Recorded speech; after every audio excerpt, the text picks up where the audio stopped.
Hello বন্ধুরা, নমস্কার সবাইকে।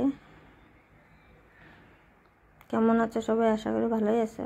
আজকে বানাবো মাগুর মাছ আলু দিয়ে ঝোল।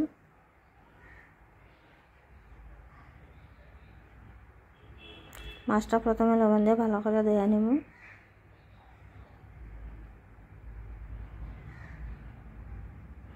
মাছটা ধোয়া হয়ে গেছে।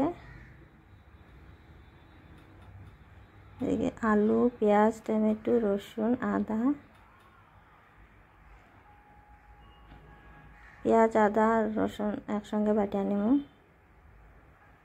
বাটা হয়ে গেছে, ওটাই নিব। টমেটোটা কষায় নিব।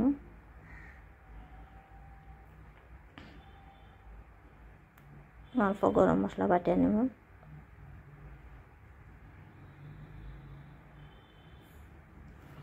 ধনিয়া গুঁড়া ছিল না, আর জন্য আজকে ধনিয়া আর কাঁচা লঙ্কাটা বাটিয়ে নিছি। হলুদ লবণ দিয়ে মাখায় নিই ভালো করে। তেল গরম হয়ে গেছে, দিয়া দিব মাছ। মাছ ভাজা হয়ে গেছে, ওটাই নিছি।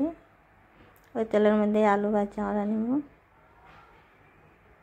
একটু লবণ, একটু হলুদ গুঁড়া দেওয়া।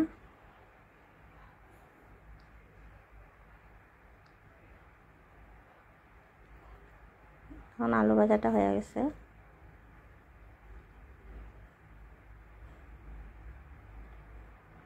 আলু ভাজাটা নামাই নিছি। একটু তেল দিয়া গোটা জিরা, তেজপাতা, সম্বাসে, পেঁয়াজ কুচি আর বাটা মশলাগুলো দিয়া দেব। পেঁয়াজ ভাজা হয়ে গেছে। বাটিয়ে রাখা মশলাগুলো দিয়ে ভালো করে নাড়াচাড়া করে দিয়ে দিম এখন মশলা, লবণ, হলুদ গুঁড়া, জিরা গুঁড়া আর একটু লঙ্কা গুঁড়া আর মশলা দিয়ে ইয়েটা দিয়ে দিব। ভালো করে মশলাগুলো ভাজিয়ে নিব। যখন মশলাটা ভাজা হয়ে গেছে, আলুটা দিয়ে দেব। আলু দিয়ে আর বেশি সময় মশলাটা না ভাজলেই হবো।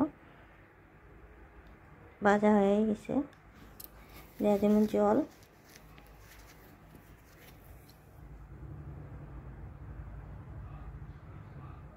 এক মিনিটের মতো ফুটতে দেব। ফুটে গেছে, দিয়ে দেব মাছগুলা। দিয়ে আর 1-2 মিনিট মতো ঢাকিয়ে দিয়ে দেব।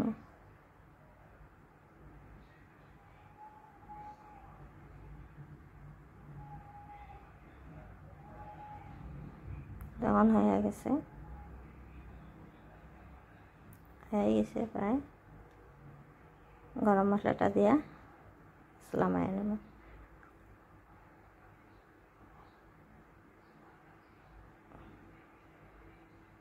একটু জল দিয়ে বাটিটা করে দিয়ে দেব। হয়ে গেছে আমার সবজি আলু মাগুর মাছের ঝোল। তো আপনারা কমেন্ট করে কইবা কেমন হয়েছে। সবাই ভালো থাকো, সুস্থ থাকো।